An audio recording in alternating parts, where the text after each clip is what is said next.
A tsunami is an extremely large ocean wave that is triggered by earthquakes on the seabed, landslides, meteorite impacts, or volcanic activity.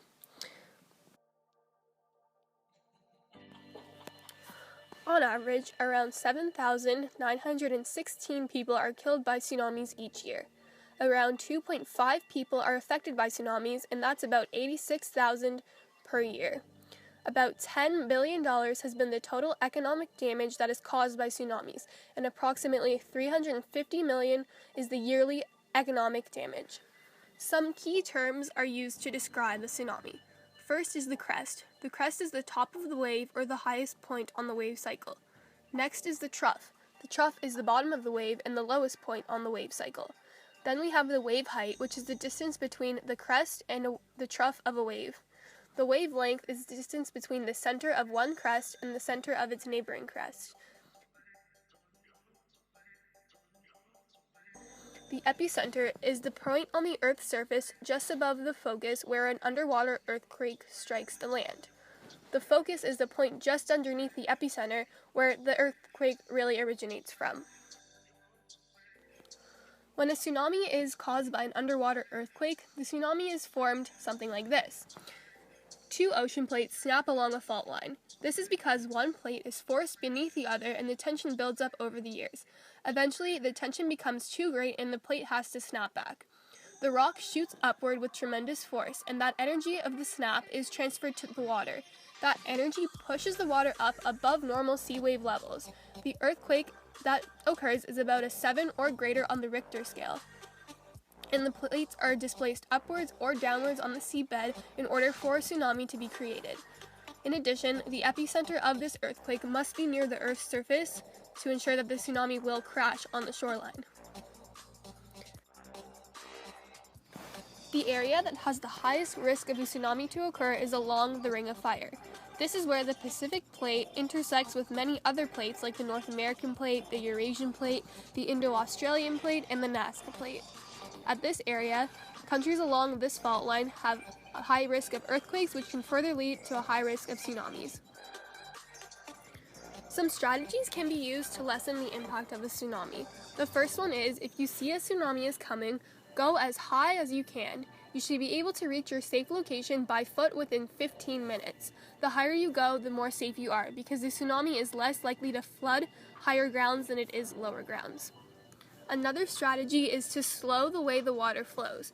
This can be achieved by planting forests, ditches, slopes, or berms that can flow down the waves and filter out debris. The success of this method depends correctly on estimating the force of the tsunami. Another strategy is blocking. So walls and dikes and parking structures can be built to block the waves. This ensures that the wave will crash. When the wave crashes, the flooding is much less destructive.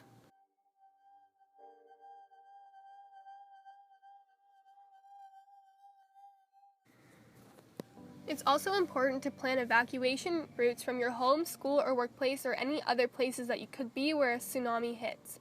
It's possible to pick areas that are 100 feet or 30 meters above sea level and to go as far as 2 miles, which is 3 kilometers in-way and alow from the coastline. There are many effects of a tsunami. The first and the main effect is destruction. Large amounts of energy and water mass can cause massive destruction to properties once the tsunami hits the coast. Most of the destruction is caused by the mass of water that runs behind the initial wavefront. This is because after the wave strikes land, the mass behind the water wave rapidly would flood the coast. The mass contains enough power to wipe out buildings, telephone lines, bridges, cars, etc. However, some destruction occurs due to the immensely powerful wave crashing on the shoreline.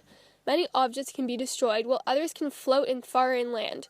The destructive effects of a tsunami are much more significant on the developing countries and on smaller islands, mainly along the Ring of Fire. One of the main effects of a tsunami is death. Escaping a tsunami can be very difficult, and death is a prominent effect. There is very little planning and evacuation time since the warnings are not sent far enough in advance. Tsunamis have been the cause of around 500,000 deaths and many more injuries. People are killed mainly by drowning, but other causes may include disease, electrocution, collapsed buildings, and gas explosion. The food and water supply may also be destroyed, causing starvation and malnutrition, which could further lead to death, especially in lower developed areas. Disease is also a prominent effect of a tsunami. A tsunami can contaminate drinking water as sewage and waste run off into the water supply. This can cause an outbreak of diseases such as malaria. As small villages and communities are recovering from a tsunami, it is hard for illnesses to be treated and controlled, making it very difficult for civilians to remain healthy. The environmental impacts. Tsunamis also destroy insects, animals, plants, and natural resources. A tsunami can destroy natural habitats and landscapes since trees are uprooted and plants are flooded and destroyed. For example, a bird's nest would be flooded and destroyed during a tsunami. Animals on land are often killed by flooding, and marine animals and habitats in the ocean are affected by the runoff pollution that is caused by the tsunami. Human waste can cause toxic and hazardous materials that leak into contaminated water, affecting the ecosystem as a whole. The salinity of the water also affects the soil and disrupts the balance of healthy soil. Another massive effect of a tsunami is the cost. After a tsunami hits, the economy suffers due to reconstruction and cleanup. Rubbish must be cleared, infrastructure must be replaced, and unsafe buildings must be dealt with. The costs are more significant in developing countries and puts their economy at great risk. Civilians also become unemployed, which could lead to further economical issues down the road. One of the most famous tsunamis was this tsunami on Sunday, December 26, 2004. It was caused by an earthquake that measured a 9 on the Richter scale and occurred in the Indian Ocean. This caused the Indian Ocean tsunami and affected 13 countries and killed approximately 2,300,000 people. Some of the countries that it affected were India, Sri Lanka, Malaysia, Indonesia, and Thailand. The epicenter of this earthquake